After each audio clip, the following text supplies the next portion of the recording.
Well, hello everybody and welcome to today's webinar on championing disability inclusion. My name is Sarah Bond and I'm a consultant on organisational development and change, inclusion and diversity.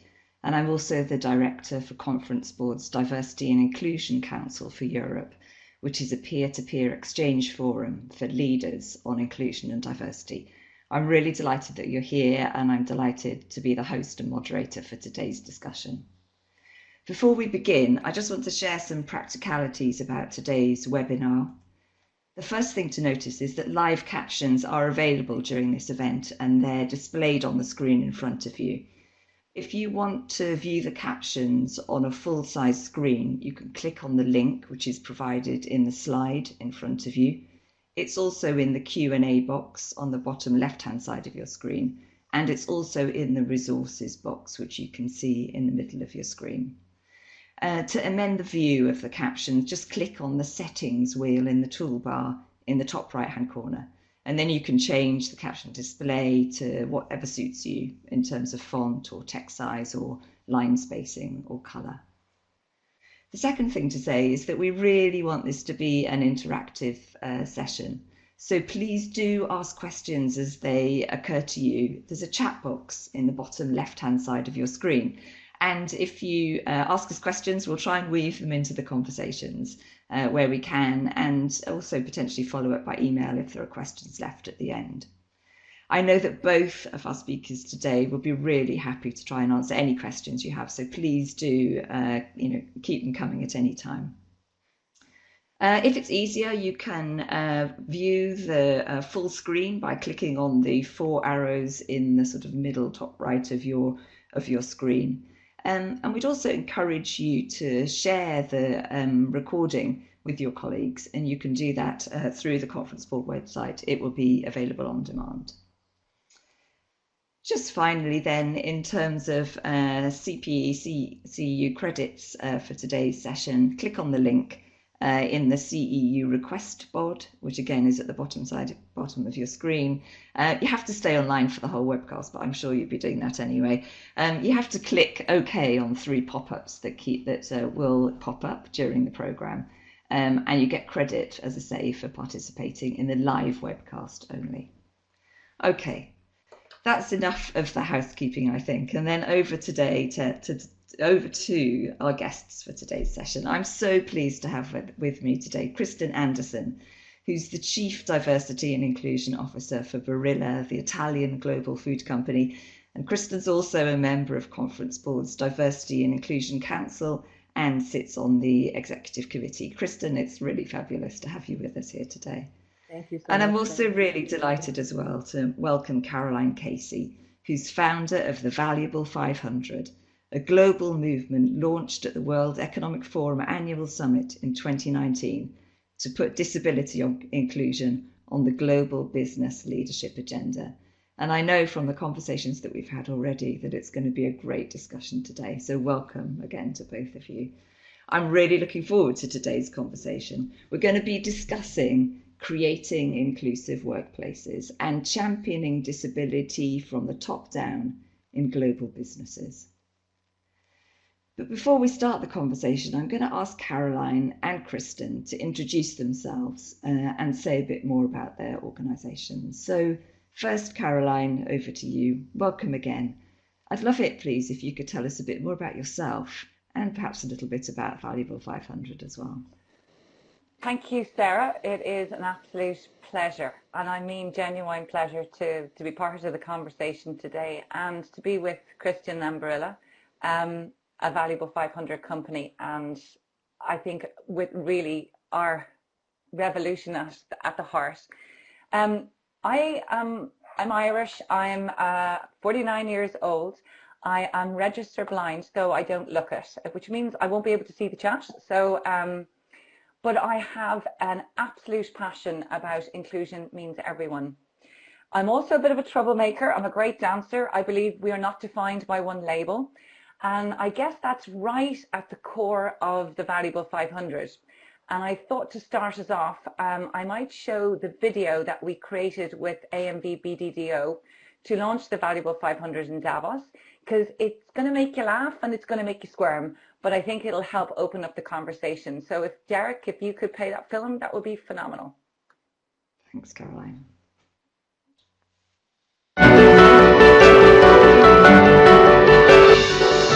So this year you've announced that diversity is at the heart of your brand agenda. How does that address disability? That's a terrific question. And the thing is, I think this is all about inclusivity. So this year, for instance, Chris, we sponsored a float at the gay parade. We have women, lots of women. They're like everywhere. Tim's Asian and gay too, which is great. Which is great. 2 for 1 right there. So have you ever had people with disabilities appear in your advertising? Sure we have. I'm sure we have. Yeah, I would think that is super likely. So. We're 100% committed to considering a range of clothing for the disabled, you know, further on down the line. So this is Bill. He's paraplegic, isn't that right, Sharon? And you're on our diversity page on our website, aren't you, Bill? Yes, I'm the only one currently. Tremendous addition to the team. Disability is something that we are committed to investing in very soon. Yeah, absolutely. Yeah. 2019 est déjà consacré à célébrer la femme, l'avenir est féminin et tout ça. The 2019 is earmarked for BAME. BAME means a lot to me personally. 2020? Ice caps. 2021? Mindfulness. Because. Do you have a year in mind for people with disabilities?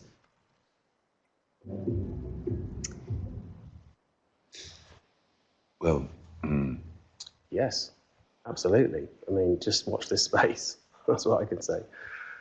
Yeah. So. Yeah.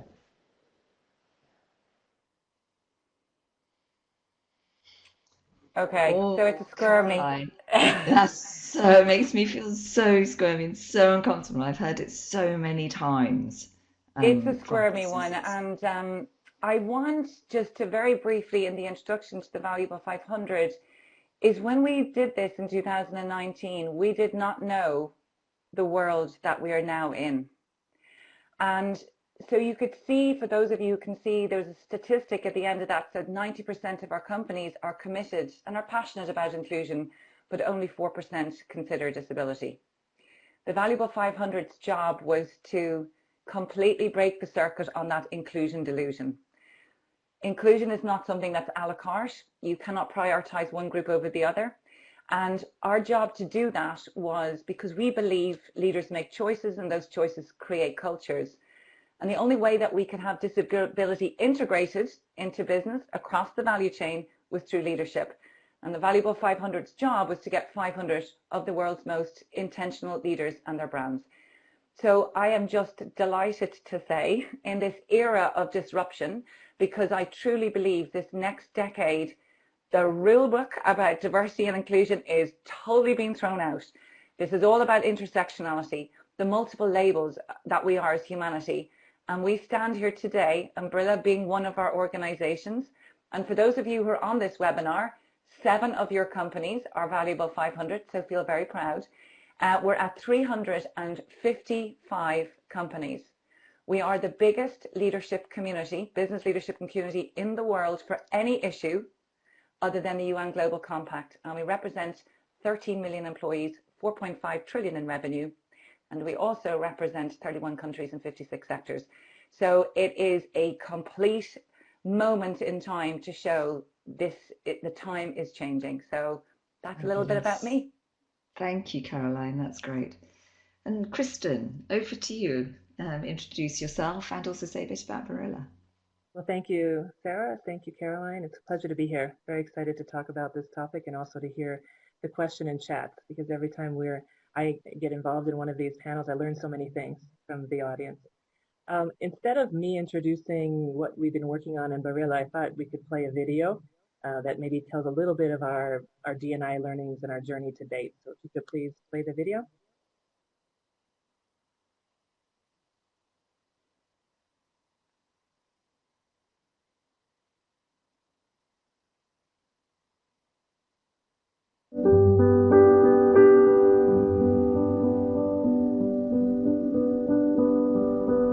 like a traveler who chooses the wrong path. If the path makes him discover things about himself and about the world that he never would have known and that make him a better person, can we still say that that path was the wrong one? We also had to take another path to discover that there were important issues to be explored. Everyday things, simple but with a complicated meaning. Things like love. It is said that love is blind because it makes no distinction between gender, religion, race. It is with love we've recognized diversity in the broadest sense. Life is not only black and white. We can't grow without including people who think differently than us. The new path has brought us from diversity to inclusion, which is nothing more than understanding the great value of our differences. 5 years have passed since the beginning of our journey. Did we learn something? Yes, that love has no gender. We dedicate this video to all of the people who've accompanied us on this journey, to their diversity and their ability to teach us how to grow together. Also, thanks to them, day after day, Barilla will continue to do things with even more passion. When I first started at Barilla in 2012, I was guarded. I didn't bring my full self to work. Pietro Barilla once said, "No employee should ever be ashamed of what Barilla does." True to his words, Barilla used the learnings from 2013 as a change catalyst. I now bring my authentic self to work, and I am proud of the accomplishments Barilla has made, ensuring inclusion for all. Thank you for listening to my voice.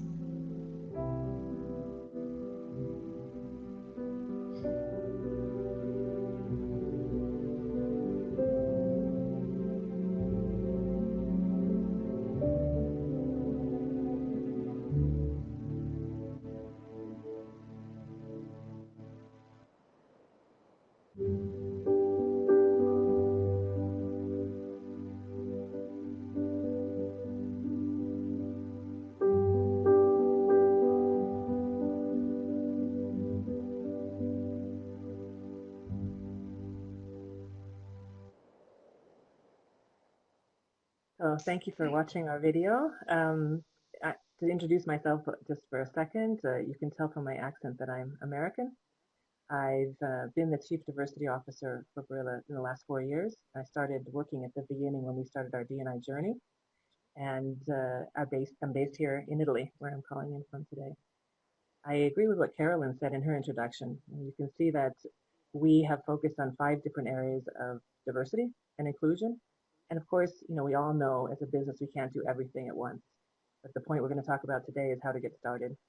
We can't pick just gender or sexual orientation.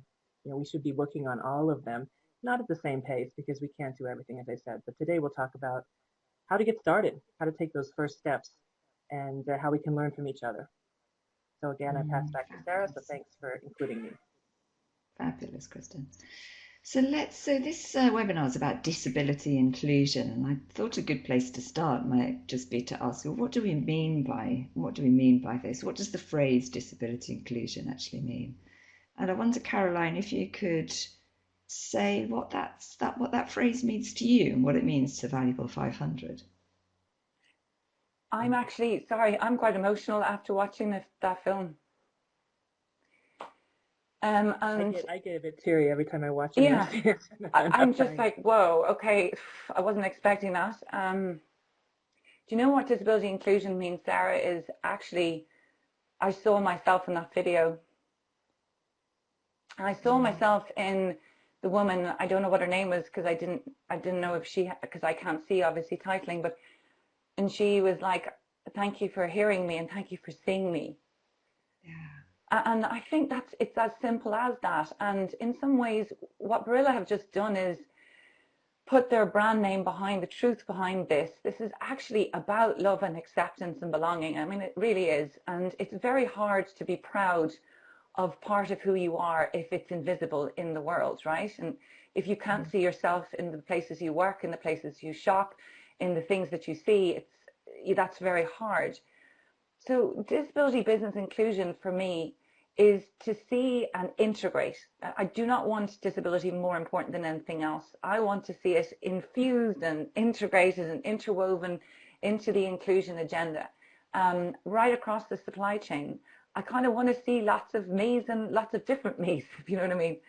And I think that it's very personal, but I just need to give you some stats that I've given you on a slide that might be helpful for the people listening in. I just want to give you some understanding about the scale of disability. It's 1.3 billion people in the world, okay? 80% is invisible, and 80% is acquired between the ages of 18 and 64, meaning it can happen to all of us. Disability doesn't discriminate. It has no borders. It has no boundaries. But the other thing to know is that every single one of us at some point in our life is going to have a disability. It's going to touch it. And the other thing you need to know, with 1.3 billion people, with a mother and a father, and Barilla know this, it touches 73% of our global consumer base, right? That's huge. And therefore, the opportunity for business is immense. I keep talking about the market model. It's an opportunity worth 8 trillion. It's a market worth looking at the insight, the innovation, opportunity for growth. But the exclusion crisis that exists is extraordinary. We design more clothes for dogs than we do for people with disabilities. We forget in the UK alone, the spending power of people with disabilities and their families is 249 billion, right? But the supermarkets are designing more maybe for the vegan. And that's not because anybody's bad, it's just because they didn't know. So I think there's some really interesting stats around it. So to answer your question is, I think it's to interweave the disability experience, and so that we know that we're not defined by our disability. It's just part of who we are as people. And we're not hearing people own that identity in our companies or as customers, because there's still fear, right? There's still fear. And nobody's defined by, but I think a lot more people in the world have that identity, but use other identities, like maybe their gender experience or where they live in the world or whatever, because that seems to be more acceptable. Thank you, Karen. Thank you for your very honest reaction to that film as well. And thank you for responding to the question about what disability inclusion means from your heart and not just from the head. But also thank you for kind of, showing the stats which explain why, if it doesn't come from the heart, why it also needs to come from the head for business. The data that you've given is very compelling. I'd be curious to know from both of you, maybe start with you, Kristen, about, what are the barriers to inclusion for disabled people in business? What have you been hearing from employees in Barilla, for instance, about their experiences on disability and inclusion or exclusion? Well, I think it's a little bit, to start from maybe atop the leadership, I think that when you talk to leaders about including people with different abilities, I think people are positive. People realize that is a good thing to do, the right thing to do. And for us, we're a consumer products company, it's very beneficial to get the voice and the ideas of people with different abilities to use your products, as just for all of the data Carolyn just presented to us. But probably then there's some response about, but like on the video, Carolyn, that you showed, but we have other priorities, but we don't know how to approach this. And so I think that there's some, heart there, but then there's the maybe fear of how do I get started on something that's very big, can be very big, because you have, as Sarah, you said, of course, we have barriers. We have barriers to accessibility, barriers to accommodation. We have bias or stigma within, and maybe it's unconscious. We have stigma for people to self-disclose they have a disability. Carolyn, you said that, the huge number of people who have a disability, and it's increasing. And with things like viruses, I'm sure we're having more and more of these type of health, concerns, and to have a disability in the future will be much more prevalent. So I think that there are more than one barrier, and that's why it's something that maybe, and also Barilla, we haven't started early enough. We're starting now. So we are trying to say, how can we accelerate this path, and how can we start from the beginning and do an assessment to say, where do we need to work?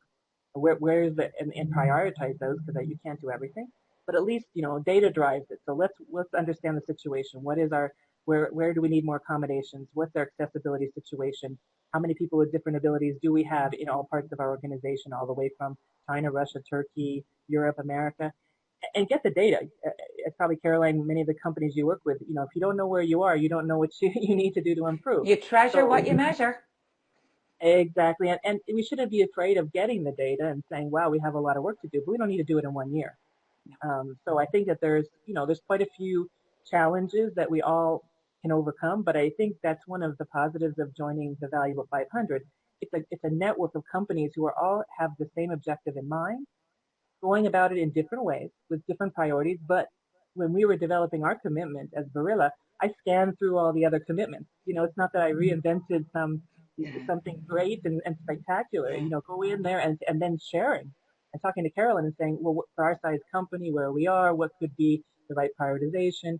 And so I think that there's a lot of sharing experiences and a network that is quite valuable for other companies.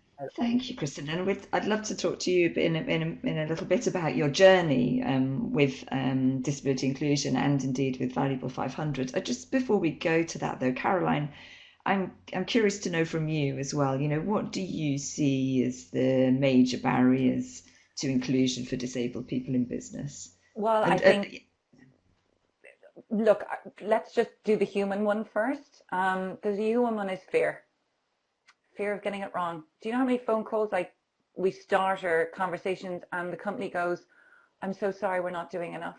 And I'm saying, stop at the confessional. We don't need your apology. You're doing something. It's actually okay not to know anything, but it's not okay to do nothing. And I think that's where we're at. And I think it's truly, people really are worried about offending, being cancelled out, for the brand suffering. And if we are going to innovate and move forward, we have to stop that. We actually have to stop. So that's the very human piece. But actually, there's a very strong business case. So I'm going to take my heart out of it now and put my head on. Truly, I don't believe business has yet, now it's starting to, but has yet truly understand the market value, the actual delivery to the bottom line, both directly and indirectly, of this completely untapped community. And I think when you're a business and you have so many competing agendas, and now hold on, disabilities coming along, really? Is that going to be a better return on investment for my business? So you have to understand, we're just all trying to catch up.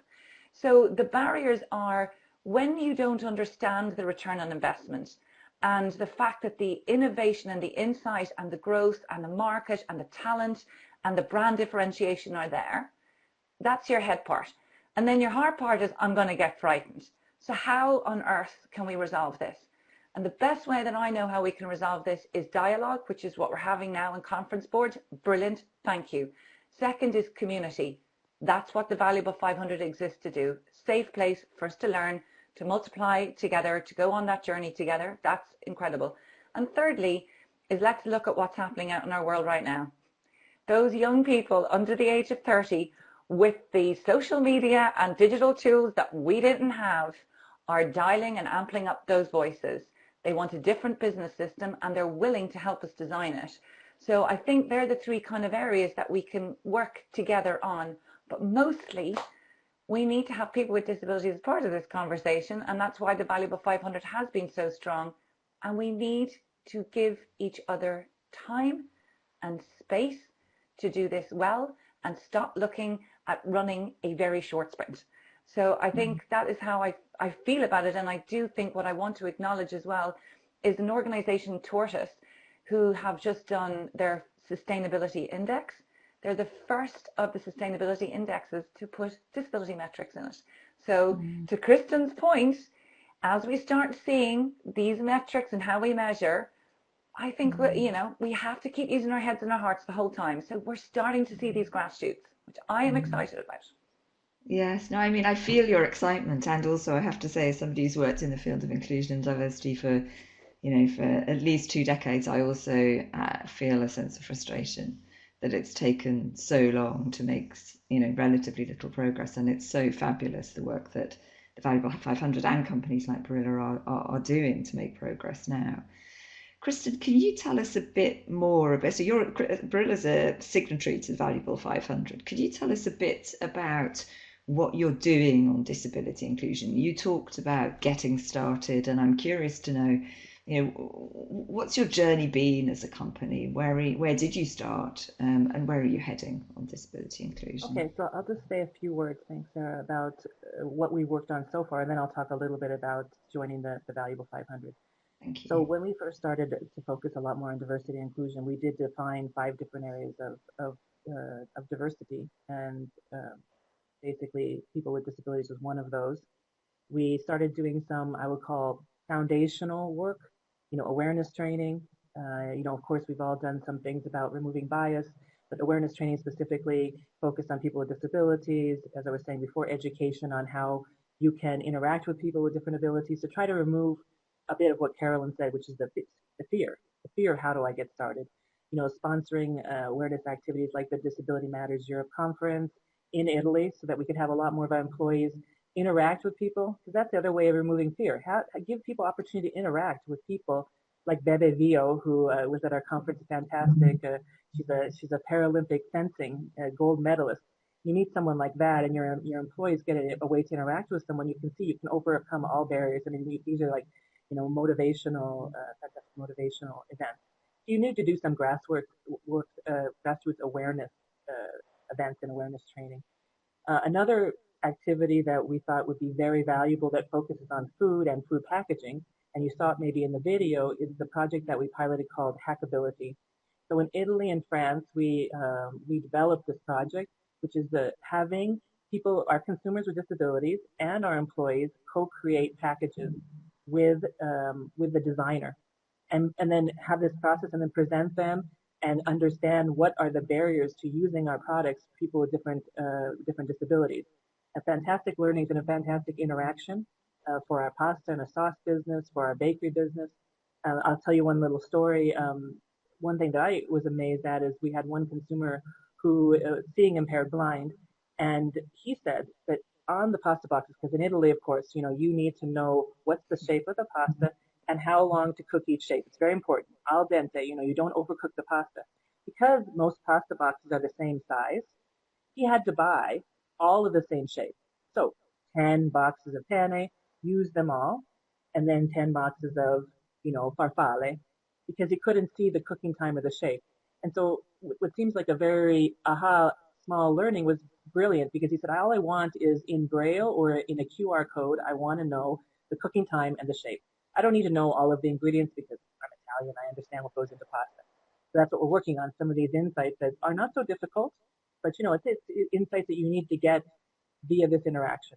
So those are a couple examples of what we had done before we decided just this year to join the Valuable 500. I'll stop there, Sarah, if you want to ask Carolyn something. I also, you talked earlier on about measurement as well, Kristen, and in fact, you both talked about the importance of sort of knowing your starting point. And I was wondering, was that something you took on with the support of the Valuable 500, or had you already started measuring and monitoring on disability? Yeah, so we have, we've done and measured quite a bit where people disclose their disabilities, what our situation is. We had done work on accommodation, some work on accessibility of our website. But I think that our commitment that we made when we joined the Valuable 500 in July and made our commitment in September will be more all-inclusive. So we committed to identify improvement opportunities based on the ILO Global Business and Disability Network assessment, self-assessment. And then we will develop a comprehensive action plan by the end of next year to increase the inclusion of people with disabilities in Barilla. I read it because I wanted to get the wording right. But so we're not reinventing an assessment. We're using a business assessment, and we also didn't commit on taking everything that's going to come from that assessment as an action. We'll prioritize, of course, with the help of Carolyn and her team, and people from the Barilla world all over, because we're going to need to do that. We want to do this in all of our offices around the world and our factories. Then we'll know where we are. So your point there, we have not completed that yet, but that's our commitment plus the action plan by next year. Yeah. Great, thank you, Kristen. And Caroline, for companies that are wanting to champion disability inclusion, we've heard from Kristen where Barilla is and where it's heading. Where would you suggest that companies start with this if they're feeling, I just don't know where to start, I feel overwhelmed? Oh, well, I mean, listen, I'm here trying to create, we only have about 140 seats left in our community. So I'm like anybody who's out there who wants to go on the same journey as Barilla, please get in touch with us. It doesn't cost you any money, actually. This is really important. This is about energy and time and intention, you know. So that's the first thing to do, because we began as a campaign. And Kristen, you'll be delighted to know, because of the unprecedented success, we will move from a campaign to a capability organization. So next year, in the first quarter of next year, we'll be announcing how we're going to activate this community for system change together. And we'll be working with our companies and doing a program with each of you around several key areas. So that's the most exciting part. This community is going to drive system change. But the very first, honestly, if you don't want to join the Valuable 500, I can't believe you wouldn't, but anyway, let's go out and find a Christian. Okay, so this is the most, none of this is rocket science.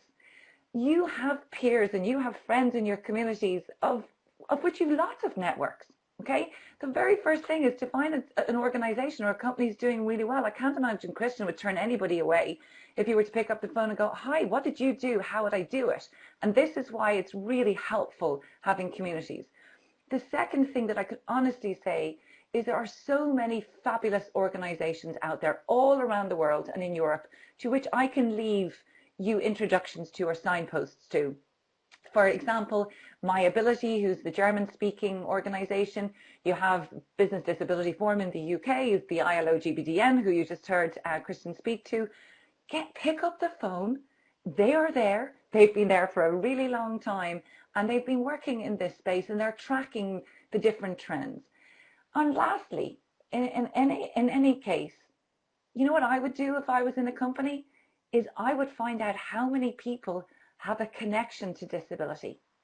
Now, many of our countries, you do not need to disclose. If from a legal perspective, certainly in mine, you don't have to. But there are some companies who have started to put out a confidential survey, finding out about how many of you have a lived experience of disability. You don't need to give us your name, or have a family member.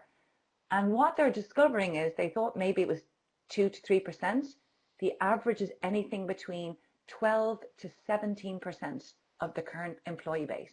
So if you reach into your employees, they're your greatest resource. They have the lived experience. And whether you have a lived experience or you have a family member, believe me, you've got the intelligence there. That's so interesting. Sorry, I was just going to say, Caroline, that's so interesting, because what I hear you saying is, you know, connect with people. Don't just, I mean, of course, learn from other businesses, don't reinvent the wheel, but at the same time, there is no playbook here. No. Is that what I hear you say? So I hear you say, so make real connections with real people in your community, in your company, and ask them what matters. Because this word disability is a tweeny word that covers such a breadth of experience. And just so we're clear, the definition is the UN Convention. That means physical, sensory, learning, cognitive, and mental health. Okay? Yeah. So here, that one word covers that much, and chronic illness as well. So, you know, think about it. Your employees, your customers, they all have the information that you need. Yeah, yeah. Kristen, sorry, I interrupted you. No, sorry. I was just going to add something onto what Carolyn was highlighting about leveraging your employees and their energy and their connection to this topic.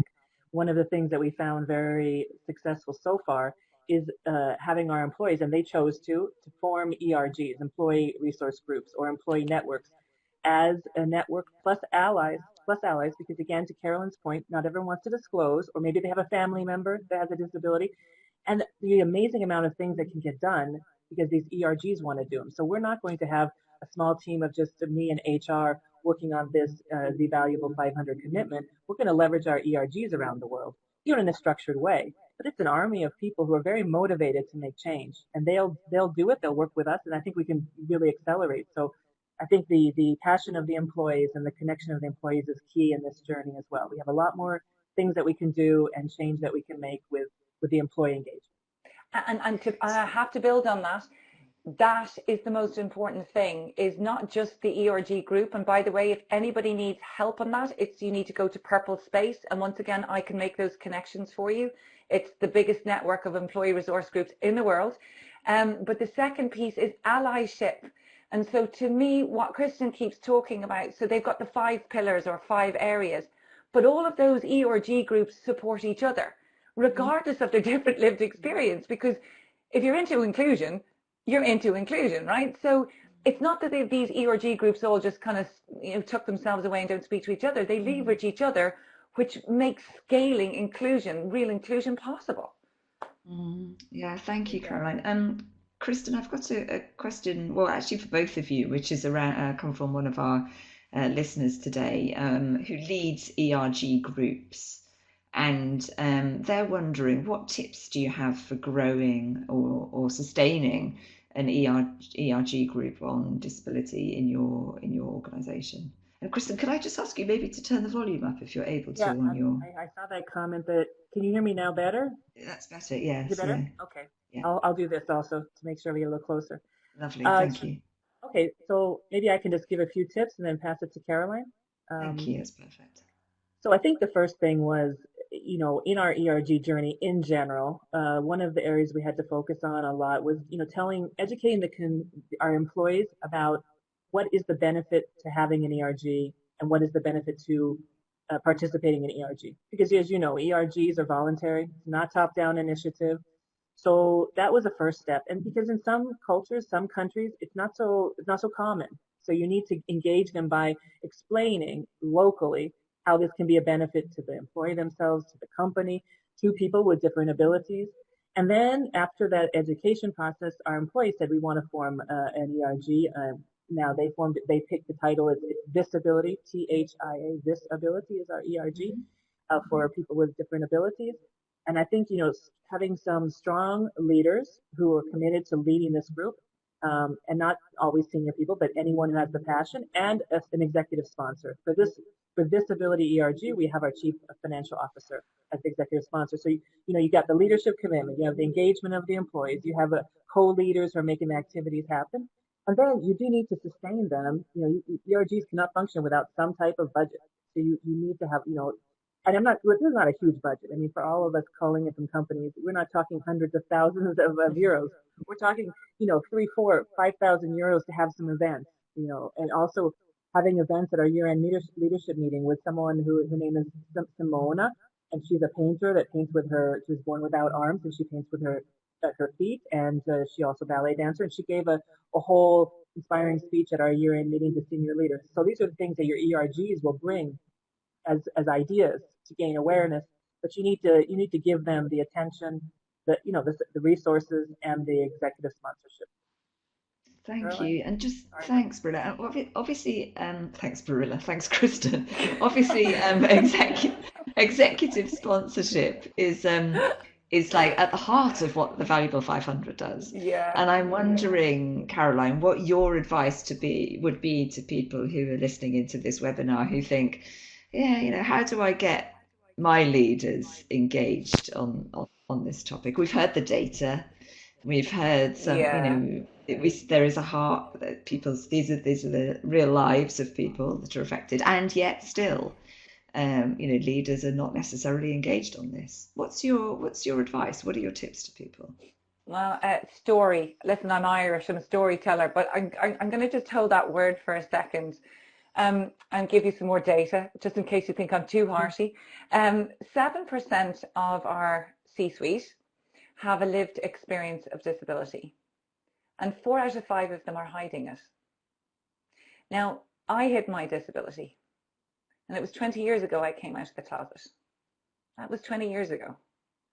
And still now, 4 out of 5 people are hiding it. So here we have the heart of this conversation. But that has meant, because of that, 54% of our leaders have never had a conversation about disability. So how, when we are going to connect these ERG groups, so how on earth can you create ERG groups if in the shadow and the light of a leader? Okay? So we've got 2 ways. One is to go and get all the people within the business to sort of create a critical mass and say, we're here, and the leadership go, yay. Or the other part is for the leaders to start telling stories. Because the most important thing that we can have is if the leader is truly authentically themselves. And I do think leadership is going through a massive transformation itself. I mean, Paul Poman is our chairperson. And what he just keeps saying is you just got to turn up as completely and authentically human. And he told his story about why he was passionate about disability. Now, he doesn't have a lived experience, but why he was. And that then helped the conversation. And not only conversation, the action, and then the convening around the ERG group, because they said, oh my gosh, our CEO cares. So we're going to care, and we're going to care out loud. So I think that's the really important piece. We need the convening of the ERG, but I do think we need the executive sponsorship, for even if it's the small budget. But people are not going to shout out about something they don't see their leaders speaking to. So in a way, the invitation is for our leaders to tell their stories, for their connections to the area of passion, whether it's about disability or LGBTQ or mental health, it doesn't matter. You know, this is the era of human leadership, and I think that's where we're going to start seeing the change. If I can add on, Sarah, to what Carolyn said, really, I think that the storytelling is really, really powerful.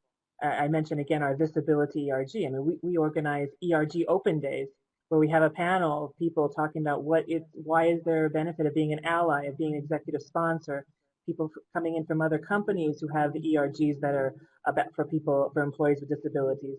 You know, we have, we even coined one year as a year of ERGs, and at the end of the year gave awards to the best ERGs, the ones that have been more active in the community, who had made the most culture change. I think there's many things you can do, but when senior leaders stand up and tell the reason why they are an executive sponsor and allies, eventually you'll get an ally, someone with a disability that no one knew had a disability, to explain why they think it's important, like Jessica on the video, who is part of the Voce LGBT Inclusion ERG. She wasn't open until there was an ERG, and then she felt comfortable bringing her authentic self to work. You will find people that will then say, I have a disability. It takes time. It takes spreading that community, but the storytelling is also very, very key, as Carolyn said, very powerful.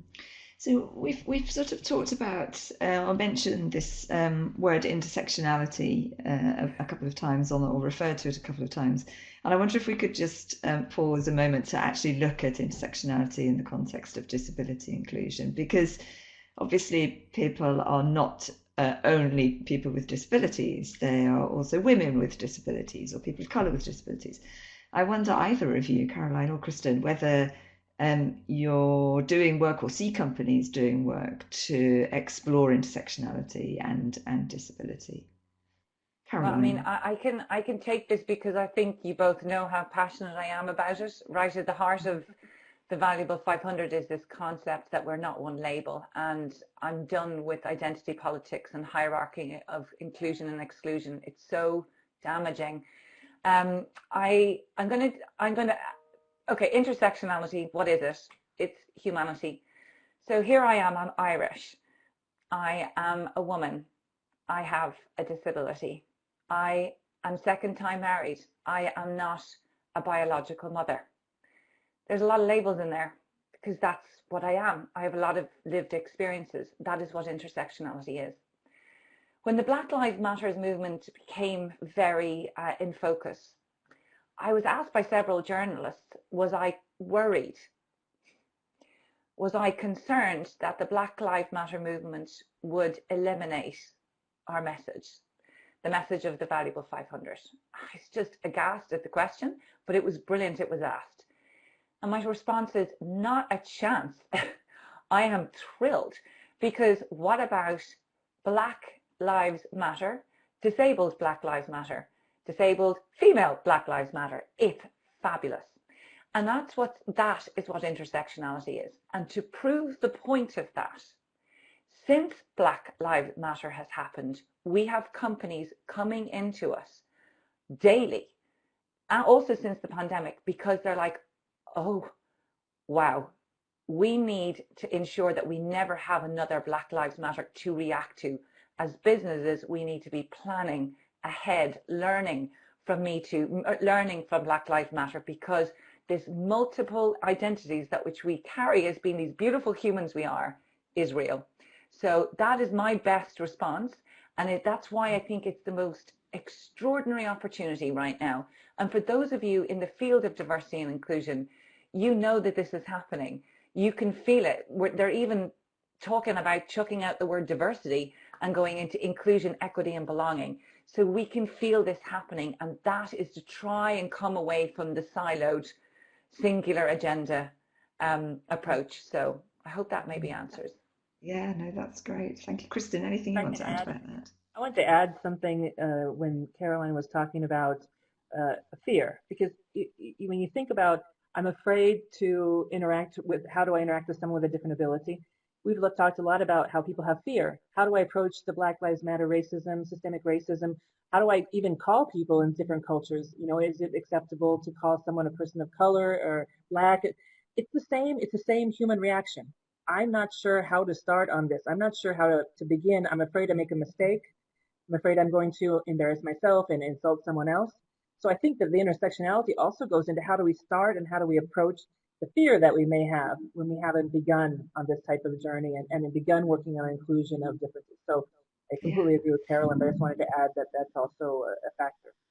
Because I have to add something in, because I'm bursting to tell the story that I told you before I came on. When the Black Lives Matter movement began, okay, I was on a few calls and I was absolutely terrified about using the wrong language. So I knew I could say African American, but in the UK, what do I say? And I didn't say anything because I was so frightened. And then eventually I just went to a colleague who was Black and said, what do I say? And she said, Black. And I was like, you know, I was so worried about getting it wrong. And then the issue of language, though we have to probably say this issue with disability, people are often very worried to use the word disability, and they say diffabilities, and blah. And I'm here to give you permission to say it's not the word, it's the intention behind the word. So if you say somebody has different ability, it's sort of like saying somebody has different color. So I think it's trying to help us all, because we're all grappling with trying to do the right thing, and language is important to talk about. And I know all of us have the intention, I believe, well, most of us, to get it right. But I'm going to make mistakes, and I really want, hopefully, people to help each other get it right. Do you know what I mean? Without judgment, without cancelling you out. Yeah. So it's something I feel very passionate about. Yeah, thanks, Caroline. I've heard you both talk about fear today, and I'm wondering, so Kristen, what have you done in Barilla to shift the culture around talking about disability from one of maybe fear from lots of different perspectives to one where we're talking about disability and getting it wrong and learning from that is okay? So a few things I would suggest, and I'm saying we're beginning this, so we're not definitely have a lot of work to do, but a few things that were recommended to us to start with was a bit of disability awareness training, so a bit of etiquette. So you can remind and move the fear of how do I approach someone. It was quite, that people liked it. It was soft, you know, it wasn't a whole day. You know, people said, oh, I can do that, and if I don't know, it's okay to ask. So I think that was a powerful piece. I think the other part is to have leaders talk about it. And I see there's a question about leaders, but I think that when people start sharing their stories, and people will, once they feel there's a safe environment, psychological safety is so important. So when you have an ERG and people start sharing stories, I tell you, people start opening up, and then more and more people share, and it becomes more comfortable. And so I think it will naturally evolve. You don't need to go and tell someone, please tell the story on the stage. They will want to. After they share the story with their colleagues in the ERG, then their coworkers in their teams, and eventually people will start to be more and more feel comfortable opening up. So I think that also removes fear because it becomes part of the conversation. And yes, I can see on the question as well, somebody has asked, how can an ERG or indeed, maybe other mechanisms, how can leaders or executives be encouraged to share their stories? Caroline, you talked about 4 out of 5 leaders haven't spoken about their experience of disability, and it's a huge step, right, to ask somebody or to invite somebody in that leadership position to talk about something that maybe they've kept hidden for years and years and years. Yeah, it's very difficult, and I think security do we give them? Well, I tell you what, I'm going to probably get emotional again, because look, you got to remember, I was one of that, hiding away in a closet. And that's why watching that film, made my heart beat. There's a beautiful quote Maya Angelou has: there's no greater agony than an untold story inside you. Listen, you don't have to have a disability to know what that means, okay? Sometimes the simplest way is that bringing leaders together, and that's what the Valuable 500 intention is, to bring the human CEO and their brand. I have watched CEO after CEO, knowing now they're part of this very historic community, that I have caught them on camera, and I don't mean caught, but in conversation. I have interviewed so many of them who I had no idea had connections, either personal or through family, around disability, and they start telling their story. And when one does, another does, and then another does, and another does. Because we're at the phase of disability business inclusion, we're at the pioneering phase, the beginning phase, when you're the only one in the room, that's where we're at. So that's why communities of leaders are important to each other, because when they see each other speak, they give each other permission. They give each other permission. I would hate to be a CEO of a big company right now, because gosh, we expect them to be perfect, and they themselves nearly have that against themselves. So when a leader turns around, like Peter Grauer, who's the chair of Bloomberg, on the main stage of the World Economic Forum, when we were launching the Valuable 500, he simply said, "I don't know." And then he told a personal story. And I'll tell you what happened. 5 shoulders of the other panelists went down, and they had a real conversation. So, we've got to remember, our leaders are also human. They're just human beings. What I'm really appreciating about this conversation, and which is kind of really making me think about how companies build disability inclusion, is that, I mean, as I sort of said earlier on, this is less a how-to, and this is more about engaging leaders with empathy and with their stories, and really engaging with leaders as kind of human beings on this, which I think is also what happened in Barilla as well.